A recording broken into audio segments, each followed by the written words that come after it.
Hello, everybody. Welcome to Quotable. This is our third episode of the brand new 2024. That it is. We're in an even year, so that means good things. Because to those who wait. I had a dream last night. Oh, yeah? That I was a dove flying over the ocean. And then I dove into the water and I was swimming with the dolphins, which means I was two animals merged into one. And that means good things. That's all fucking rage. I know. Wait, what's rage mean? Oh, it means like the animals and swimming and stuff and being together. That's what it means. Oh, okay. Well, rage it up then. But that's not where we're talking about today. Nope. Today, we're taking you way back to the ancient medieval times. The year was 1906. Wait. The year was 1993. God, it makes you feel old when you think about it. It's 30 years ago. Now what? 31 now. Yes. Yes. I know we're only a few weeks in, but still, it takes a little bit getting used to. Oh, well, the movie came out in 93, yes. But it was set in 1706. Actually, I don't know what year. I don't know either, but if the both of you that are listening, reach out to us, let us know when Robin Hood was around. Yeah. Like what year? Inquiring minds want to know. Yeah. And this time, we're going to do it right. Because this is Men in Tights. We're Butch. Oh my God. I got to tell you, when this movie first came out, I was obsessed with it. And then when it came out on like DVD, like I would just watch the hell out of it. Yeah. It was one of those movies I could put on and just leave playing in the background, or I would always be in the mood to watch it. Yeah, I mean, it's still one of those movies. It is still one of those movies where, it can be on and I will not be angry about it being on. Because, no, not at all. Not even a little. Now, of course, there are references in the movie where, like, it took place that year. So it's just kind of like there's a kid that annoying kid. It was a very 90s, I guess, cliche thing to do, to reference other movies or other things that were popular at that time. The annoying kid that comes running up after his castle gets repoed, right? Which is funny. I mean, how are you going to repo a castle? Well, they figured it out. Yeah, the kid comes running up screaming like he's pretending to be Kevin from Home Alone. Yeah, it is so annoying. So annoying. Oh, I hate that kid. But But he even gives a nod to Home Alone because he was he's talking to Robin of Loxley, and he was like, "Oh, well, go back to your village and tell your people that Robin of Loxley is back, and I'm going to put an end to this tyranny." Well, the kid says, I'm going to go back and tell everyone that there's somebody that's finally brave enough to stand up to the tyranny of this, Yeah, and he goes on this rant, but you can tell the kid, like, I'm not going to remember any of this. He's getting all antsy. He's like bouncing up and down. But because Robin, he just keeps going on and on. He's like, yes, we will put an end to the tyranny. I will protect the forest. I will introduce a 4-day work week. And it was funny because he was like, and I will bring back folk singing. Yeah.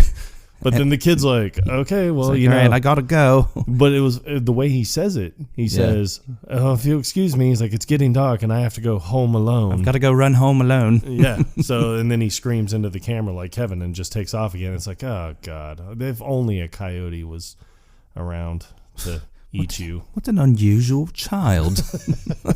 Looks like a runaway white boy. There's a lot of references to other movies. There's the scene where Robin tries to jump onto the horse, like from the back of the horse. Yes. And he misses. And then white man can't jump.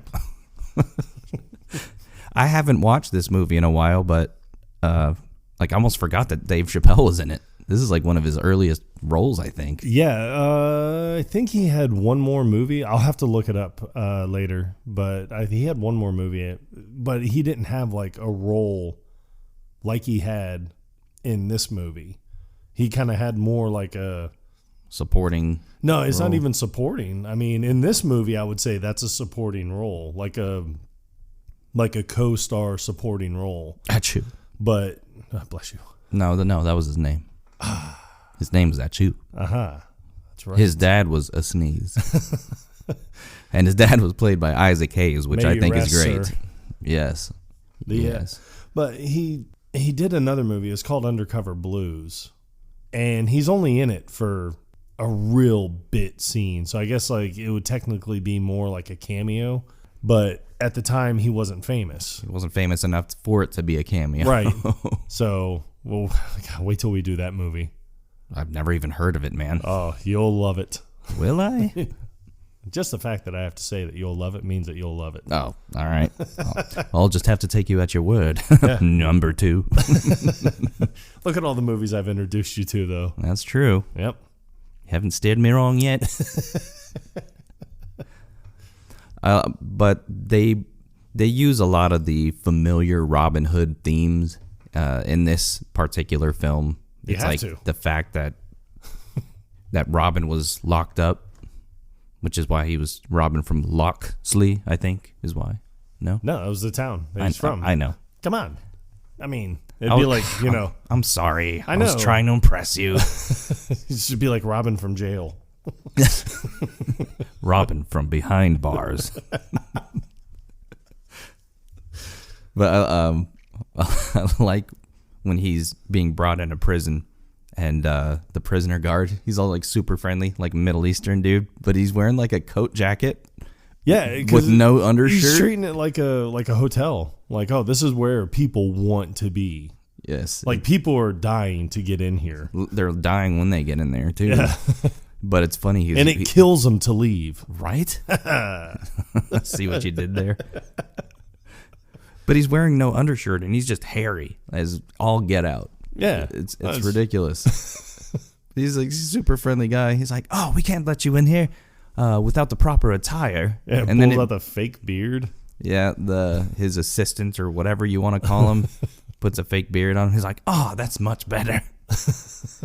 He's like, here's so and so. I don't remember the guard's name. He's like, he's pretty tough. But he's like, all right, if you need anything at all, just scream. And then you hear somebody You hear the scream. He's like, coming. He's like, we're so busy. So I think one of my favorite scenes, it's a running joke throughout the movie, and it kind of starts with a sneeze, is when he goes to tell him, oh, well, you know, my son Achu is a foreign exchange student in wherever he was going in Britain. And it just, he goes on that long tirade of, yes, when I find him, I will do this and this and this. And he's like, okay, but you go now. Like, okay. He's like, bye. I swear from the bottom of my heart, my undying allegiance, I will do what is right. I will... Whatever. But he's just like, okay, thanks, bye. Yeah. Go. He has at least like 4 moments where he just goes on this tangent and nobody wants anything to do with it. But I think my favorite person in the entire movie is the sheriff of Rottingham. Dude, he's hysterical. Yeah. He's when really he's good. first introduced into the movie, he cannot form a sentence at all. This is another running gag that they have where But he's dyslexic or something. Well, yeah, it's like he's dyslexic, but at the same time, it just stops. Like, it only goes on for a little bit in the movie, and then he just talks normal. So I don't know if it's like when he gets flustered, he just can't comprehend a thought. Yeah. Or when he feels like he's under pressure to, I guess, be... like fantastic. I don't know, because like that first scene, they ride up in the horse, you know, with the men, like riding, or they were running behind him, right? They weren't even riding horses, or were they? No, everyone was riding horses. Okay, but they were like playing kazoos, like with his theme song or something. Yeah. But as he pulls up, he's like, over boy that hand, or something like that. Huh? He's like, hand over that boy.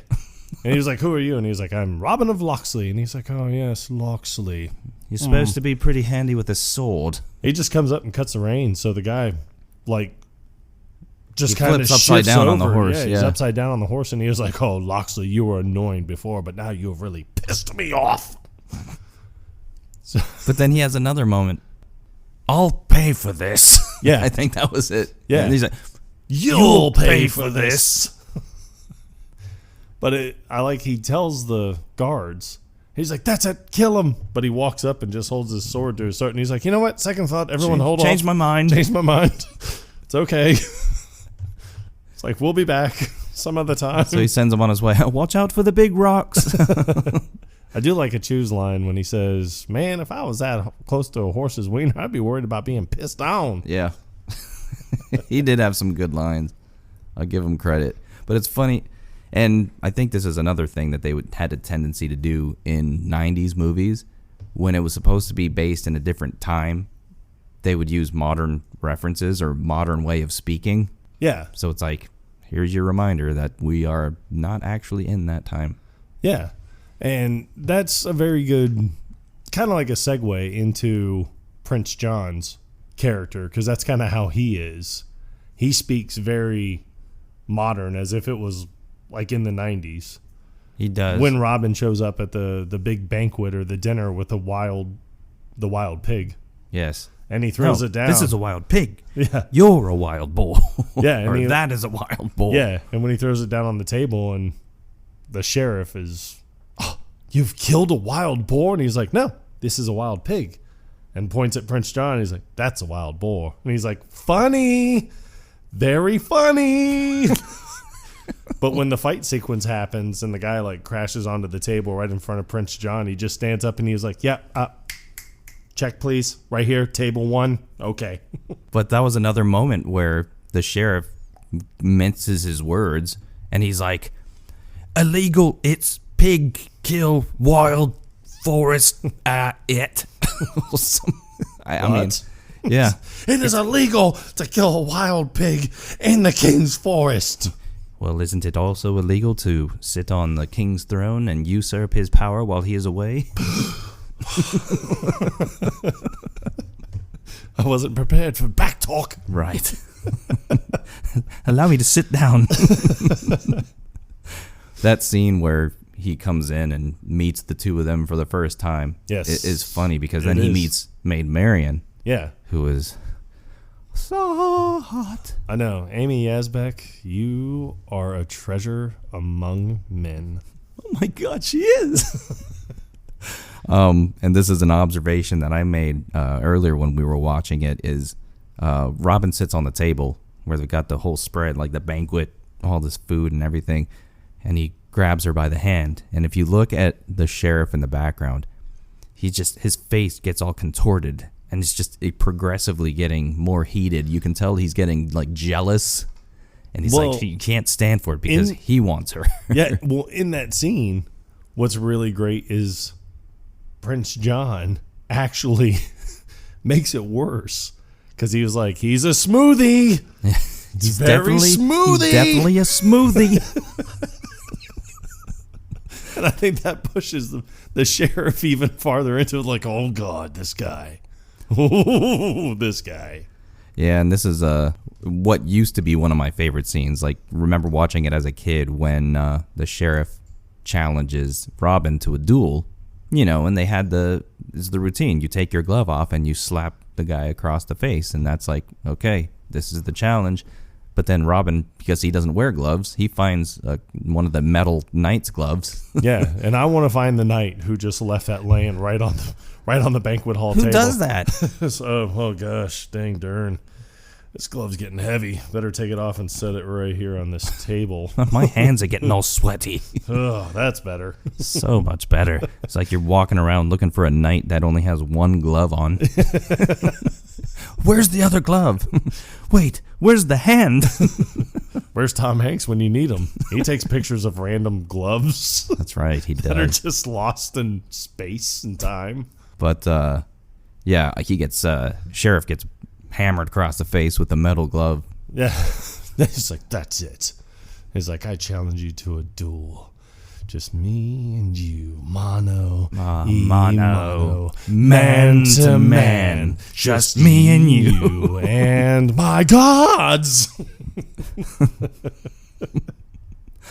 It is a pretty good fighting sequence. I mean, Robin is obviously very good at fighting, but he does have the one moment where it's I don't know if you want to call it cliche, but there's always something with the chandelier when Robin is fighting. Right.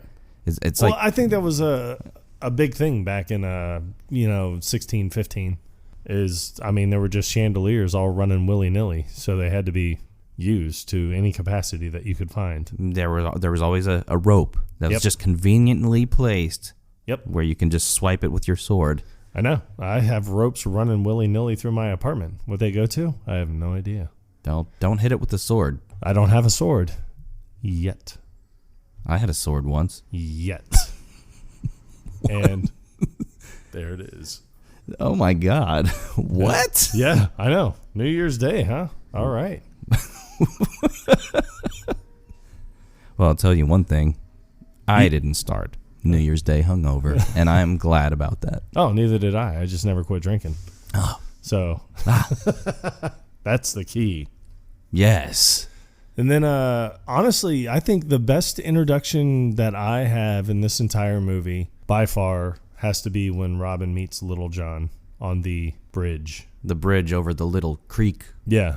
And just when he walks up and he was like, what are you doing? He's like, you can't pass unless you pay the toll. And he was like, toll? What toll? This is my family's land. Or at least used it was. Be. Yeah. And he's like, you're Robin of Loxley. It took him saying that for him to realize who it was. Well, from there, he tells him, he was like, and your name is? And he's like, Jesus. I told you. It was here. Unbelievable. But all right, folks. See, this is proof that we are a low-budget operation. That is the soothing sounds of the trash being picked up. Honestly, that's not the trash. That's the recycling. That is the soothing sounds of the recycling being picked up. I sit corrected. Oh, Man yeah. alive. Man, they're really going to town on that cardboard. God dang darn, is he ever. All right. Well, I like it. Let's see how this plays out. At least someone's picking it up for criminy sakes. Well. Are you done? Are you done? You finished? take your time. Okay, I think he's done. He doesn't have any more bricks. Dodged a bullet there. Woo! That was a rough go, guys. Sorry about that. We're leaving it in the episode, so. but I do like, he asked me, he was like, and you are? And he was like, Little John. And he was like, but don't be fooled. Yeah, don't be fooled by my name. He was like. In real life? I'm very big. I'm very big. It's like, is this not real life? Yeah. Am I not seeing you in the flesh? But the fact that he's got pretty much every Robin Hood movie, there's this fight between Robin and Little John when they first are introduced to one another.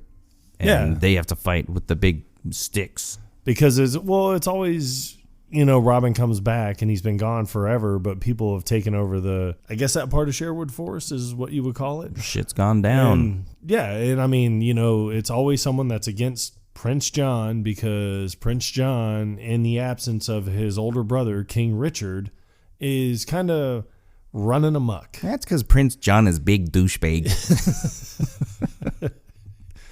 but yeah, they get he's got his, Lil Jon has, I keep saying Lil Jon. He's not the rapper or DJ. What is Lil Jon? I don't even know. I don't know either. Anybody? All right, that's going to be our poll question, I guess, for this episode. Who is Lil Jon? What does he do? What is a Lil Jon? Says a lot. I know that. He does, and he says, okay. Yeah. Beyond that, though, I don't know what he does. Yeah, nobody does. Just make special appearances. It's provocative. It's what I do on this podcast. All right. Yes. Well, John has his companion, Will Scarlet. Yeah. Scarlet's only my middle name. My full name is William Scarlet O'Hara. We're from Georgia. Yep. Man, what part of Georgia? South Central? But because of how small the creek is, Achu feels compelled to explain how ridiculous it is to try to cross the bridge when you can just jump over the creek. We can honestly let this gigantic man stand on the bridge and we could just jump over the creek. Yeah, just go around. He's like, we're on one side, and we're on the other side. I'm We're on the east side. bank. Yeah, I'm we're on on the the west west bank. He's like, this ain't exactly the Mississippi. Yeah. He was like, it's not about that. It's about the principle. But Little John actually has to think about it like, oh, yeah.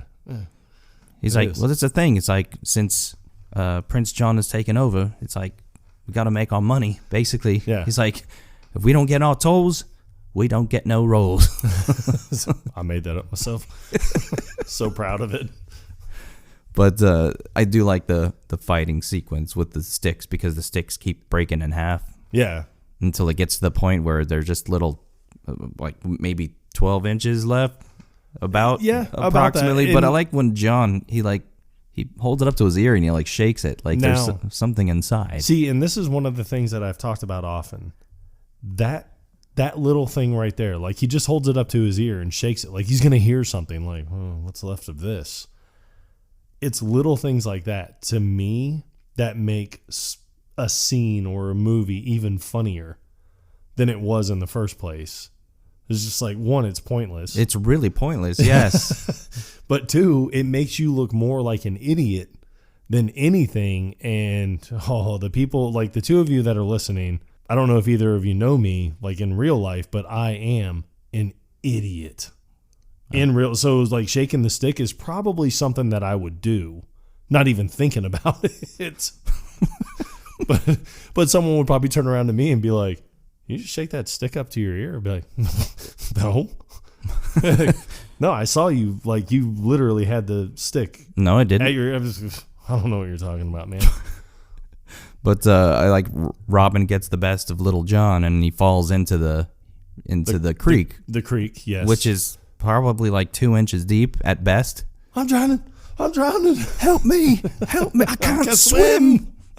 I mean, you have a guy that's like 6'5" and 240 pounds just laying on his back in this creek. Kicking and screaming. And then Robin just feels immediately bad for him. Well, because he has that look on his face like, just stand up. You'll be okay. It'll be fine. Like if you stand up, I don't even think your socks are going to be wet. Maybe if you shake the stick by your head again, you'll be okay. I don't know. But it's funny how he goes down there and he like helps him up, but he uses the hand with the stick. Right.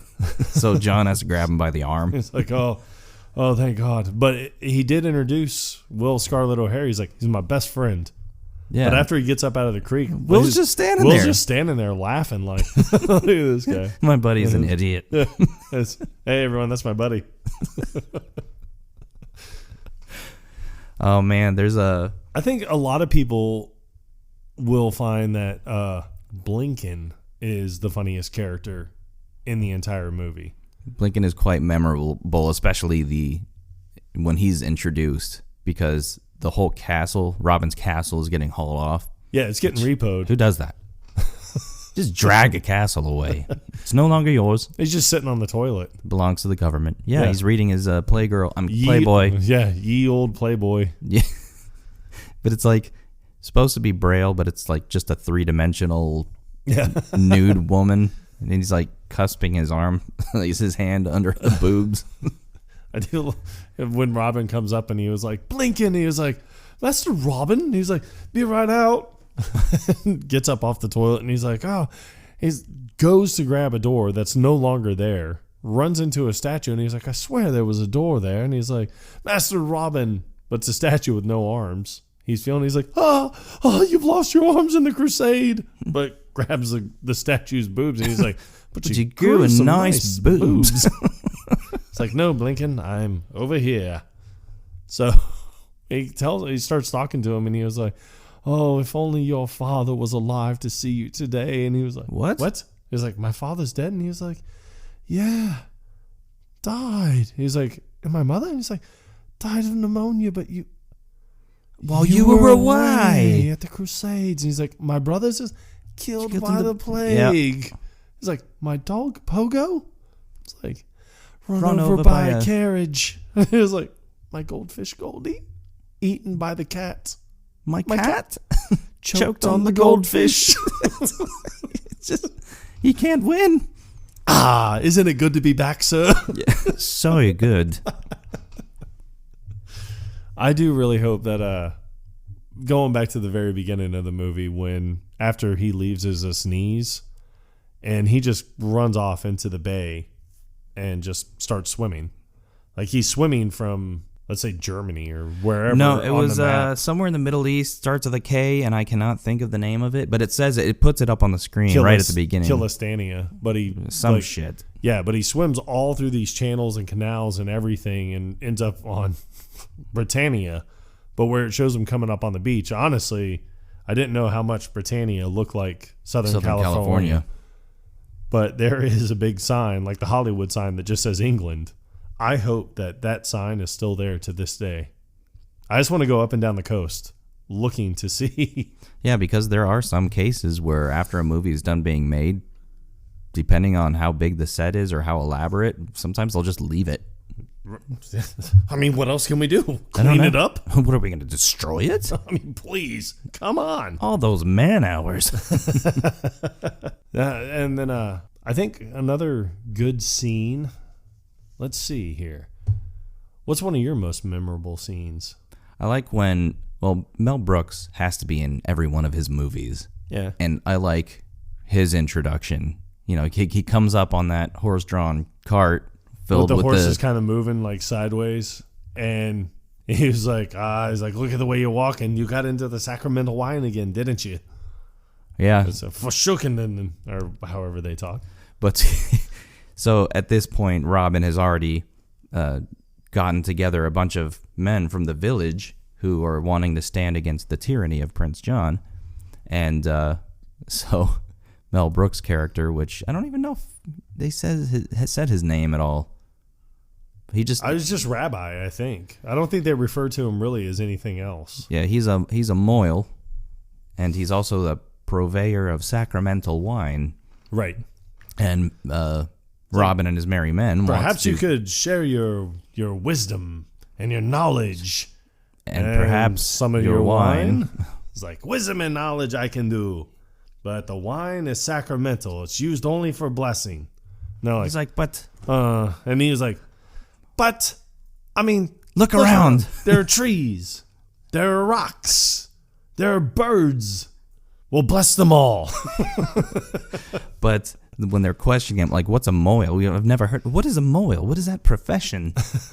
It's like, what? It's very important. He's like, I perform circumcisions. Like, what's that? The ladies love it. It's a new fad, and the ladies love it. Like, I'll take two. Yeah, I'll take two.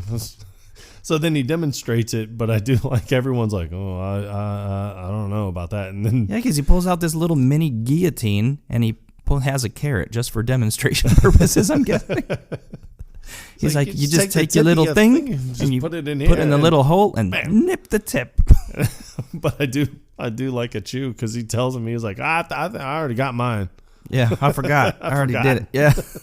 Nobody wants anything to do with it. But it's like, in movies, like older movies, where circumcision is even brought up, it's usually something like that. But it's like, that's not even close to what a circumcision is. Not even a little. You're not cutting off the tip of your dick, folks. No, just the skin. Exactly. But yeah, I enjoy that part of it. And this is not, I don't want to call it a musical, but there are songs right in the movie. It's not over the top. It's not excessive, but there are. So when Maid Marian is introduced, she's singing her, like, where is my love, whatever. Yeah, and it's, like, because she has a chastity belt, which, I mean, I guess chastity belts were running willy-nilly in 1615. I'm not sure. But it's an Everlast, and I think that just the early to mid, even to the late 90s, I think Everlast was like a really popular brand name for like workout attire, which I don't know how that translates to chastity, but because Everlast, I think at one point their slogan was like, it's unbreakable. Like you cannot, like, because they were more for like boxing gloves and things of that nature. It's like you just couldn't destroy it. Well, I guess that makes sense. Yeah. Well, Robin wanted to destroy that vagina. I'll tell you that much. Hey, Robin has his song, but you can tell it's not Carrie Ellis's voice. No, but not it's at all. Obnoxiously loud. Well, because right when he starts singing, she's looking away from him and she turns to him and he just like screams in her face, but in song form. Yes. Like, the night is young and you're so beautiful. But she's just like, whoa, hey, it's like, hold on there, Chief. Like, wow, that was like literally right in my face. This was another popular thing to do in the 90s, is when somebody is behind like a sheet of some sort, and then there's a light source behind them, so you're just seeing their silhouette, and they always play off of that in some way. Like Austin Powers, they did it phenomenally. Oh, that was the best, yeah. They didn't go crazy in this particular scene. No, it was just the sword. At the very end, with the climax of the song, Robin, he's like, pushes down the back of the sword so it looks like it goes erect.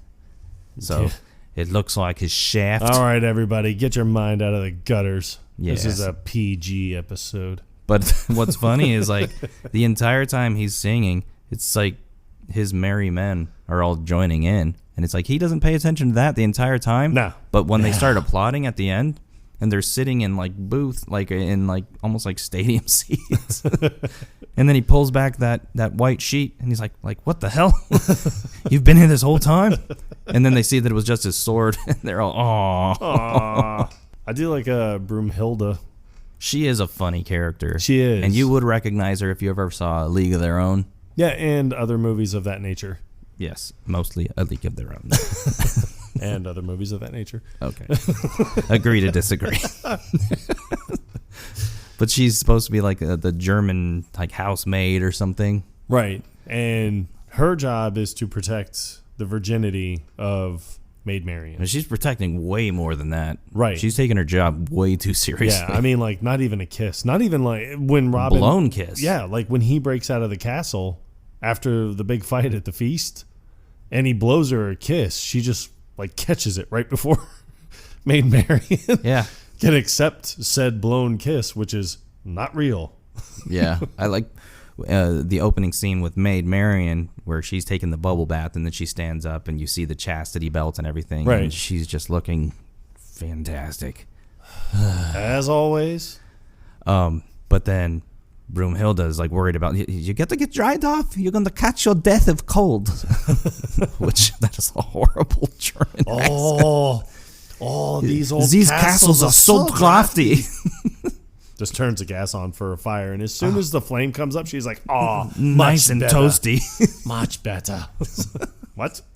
It's been on for like literally half a second. Yeah, it takes a little bit. Yeah, it didn't jump up 80 degrees. Trust me, lady. But then she puts on Marian's robes, which is see-through. It's like, it's basically like that's better. A knitted halter top with like a sheer dress sewn onto it. Yeah, it just looks like cheesecloth. Basically, you can see right through it. Yeah, and it's like, that's not going to keep her warm. Cold. Thank you. And then the bird flies into the window, and Maid Marian is just, fantasizing about finding a man, her true love, and all this shit. And then I must make a wish.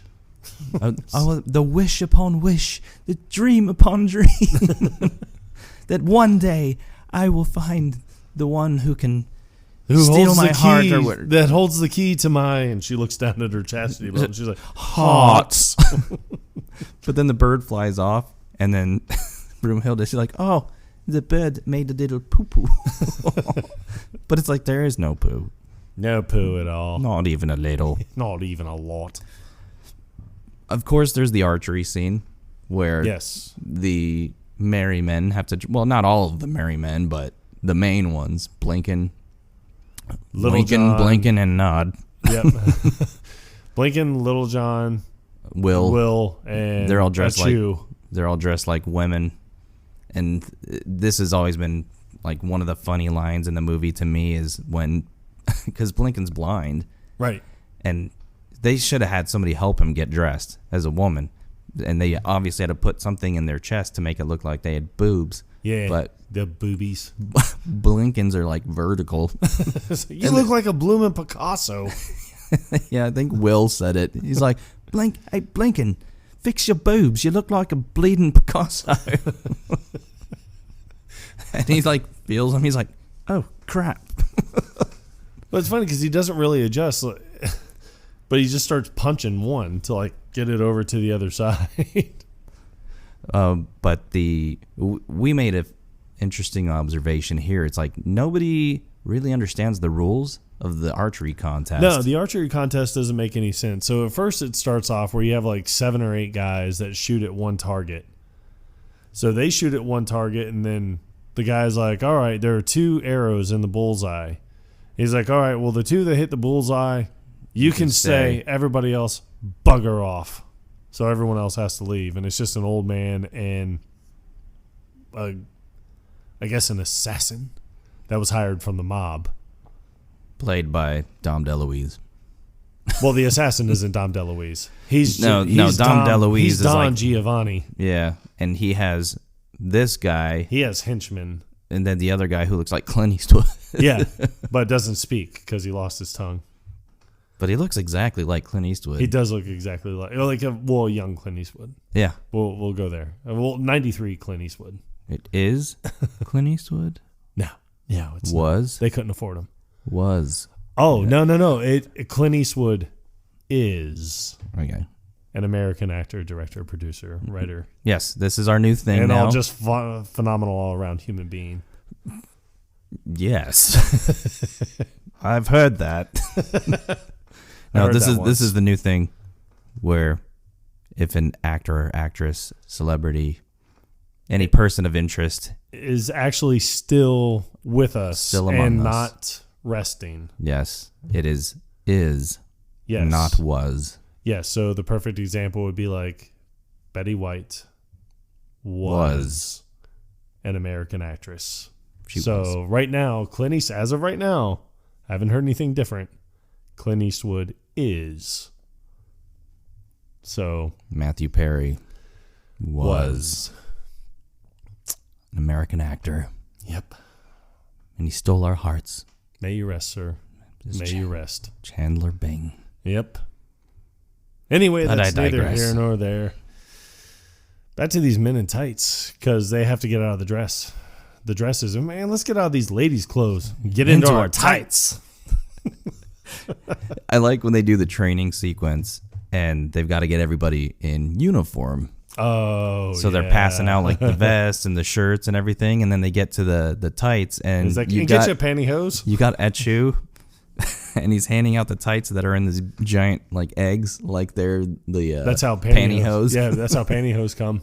So you got to break them open to get the pantyhose out. They didn't go into a whole lot of detail in the whole training thing. No. I mean, but there were funny scenes. They just didn't have the budget for it. Yeah, I mean, people can't shoot a bow and arrow. Then you have people that can't joust. They can't joust to save their lives. Like on dummies full of hay, they get knocked off their horses. Fortunately, they never had to be in a jousting contest. Yeah, thank God for that. But it was funny how on the jousting dummies, they all had like gigantic cans of like one was like Campbell's tomato soup. One was like a fruit cocktail. Yeah. Like, I don't understand the relevance of that. Oh man, dude, those were big in the 90s. Oh, they were huge. Yeah, literally, they were huge in the movie. Literally, too. I mean, it's like a pound of fruit cocktail. It was ginormous. Oh yeah, eat on that for a week. I want to say school cafeteria sized. You better believe it. Oh, I do. Oh, I do. I mean, there's a lot of funny stuff that happens in this movie that we can't even get into. I mean, this is a typical Mel Brooks movie. The entire movie's funny, but it has small bits of funny. Well, it's another heavily dialogue-driven movies, like the latrine. Yeah, which we haven't even talked about latrine yet. Well, you think that she's a witch. But, she's just a cook. Yeah, Prince John even goes to see her, and he was like, I need to know. He was like, she's the only one that can protect me from the future, which that line makes no sense whatsoever. It really doesn't. It's like, okay. I like when they were talking about it's like, latrine? Yeah, the creature that lives up in the tower. Yeah. It's like, but she's so ugly. But she's in love with the sheriff, and I love that part of it. Yes, she is in love with the sheriff, and that's all she wants. Like, she promises to help Prince John rid Robin of Loxley, and how to do it only if she can have the sheriff of Rottingham. She's like, I got the hots for him. And she's like, but he would never fall for a creature like you. And she was like, all right, then you can forget about my help. He's like, okay, wait. Maybe. Hold your tits. Maybe. If we got him drunk. And then she gets up in his face. She's like, what? He's like, very drunk. But I like how she's making what you assume is like some kind of a potion. Right. And then, but it's just breakfast, but it's all these gross ingredients. Yeah, it's like the first one was like a raven's egg, but she cracks it open and just throws the shell in. And she was like, blood of a newt, and then just little more blood. Eyes of a crocodile. And then he's like, do you see anything? And she's like, oh, yes, you could defeat him. He's like, I need certainty. And she was like, certainty? Well, hire yourself a real witch. I'm just a cook. Now eat up. Eat up. This is disgusting. He's like, it looks great. It just looks like an open-faced omelet with blood all over it. Disgusting. Her whole thing at the very end, because, there's the big final fight sequence between the Sheriff of Rottingham and Robin of Loxley. It appears that he wins, but he's going to put his sword away. The thing I think that is overlooked the most is like when he has his sword, he's looking at it, he's like, thank you, my friend, and kisses it, and then goes to put it away, but the sheriff's coming up behind him. He just runneth him through. He runneth himself through. He's like, but it's funny because Robin's just like the sword stuck, and then turns around like, why isn't it moving? Yeah, he's like, turns around like, oh, hey. He's like, oh, he looks down, he's like, it's not that bad. And then he turns sideways. And he sees the blade come out the back. I was wrong. But when Latrine comes back in, she's like, oh! She was like, I can give you this pill that could save your life. She's like, but you have to marry me. And he's like, all right. She's like, you have to marry me. Give me the pill. And like, be with me forever. Yeah. But it's like a lifesaver. So he throws it in his mouth, and she pulls the sword out, and she's like, how do you feel? And he's like, good, surprisingly good. He's like, but at the same time, incredibly depressed. So she just goes to drag him off, but I like she turns around and looks at him. She's like, I've always wanted to marry a cop. He's like, no, I've changed my mind. No. And what's funny, it's like in Spaceballs, you have the marriage scene at the end where Princess Vespa has to marry Prince Valium, and you got this angry ass priest. Right. She's trying to rush through the ceremony, and then you have the same exact thing in this movie too. Well, I like when they go running up to the altar, and he was like, Rabbi Schmick, or whatever his name was. That sounds about right. He was right. like, we need to get married in a hurry, and he like pulls it like he. I like when he was like, Rabbi, and he was like, what? Who is it? Who is there? He puts his head on. He's like, Robin. He's like, yes, we need to be married in a hurry. And he's like, married in a hurry? That's wonderful. Hang on, I'm finishing up with my last client. Be right out. Slap. And then you hear the guy screaming, and he comes out and he's like, put some ice on it. Come on, it's not that bad. The fact that you have to say it's not that bad means it is that bad.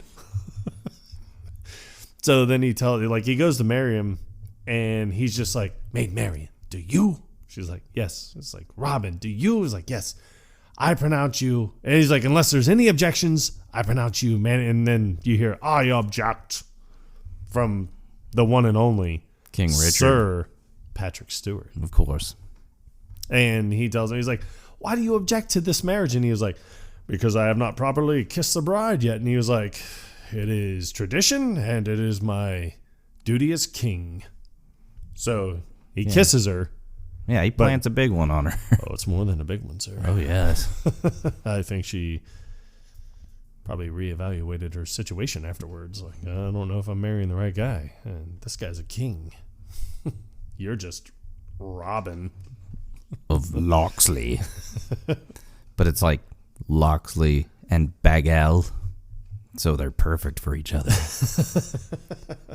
But I like the comment that the rabbi makes. He's like, "Oh, the king has its perk. Being king has its perks." Yeah. I do like it when he was like, hold my sword, father. And he's like, "Rabbis, whatever."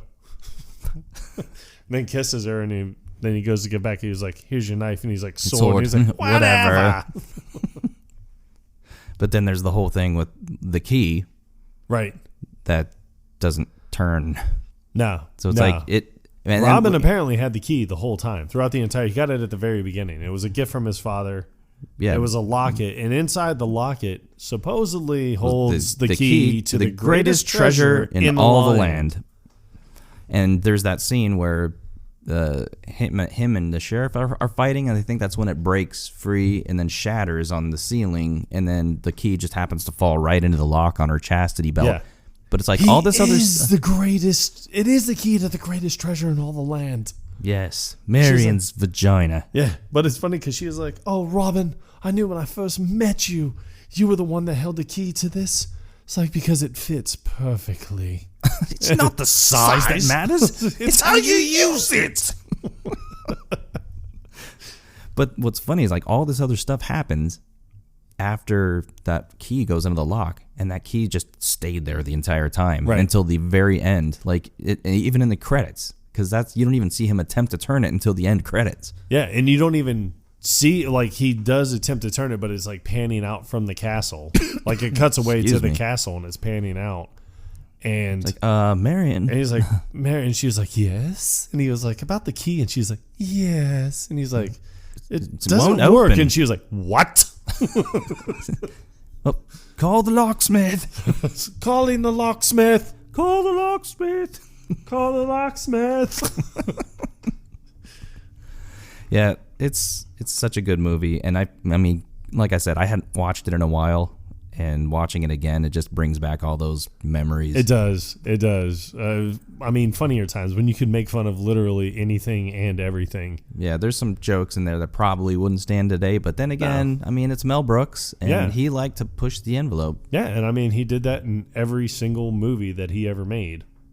You know, like the comment with where he makes a Chew, the sheriff of Rottingham, and they're like, "A black sheriff." He's like, "Why not? It worked in Blazing Saddles."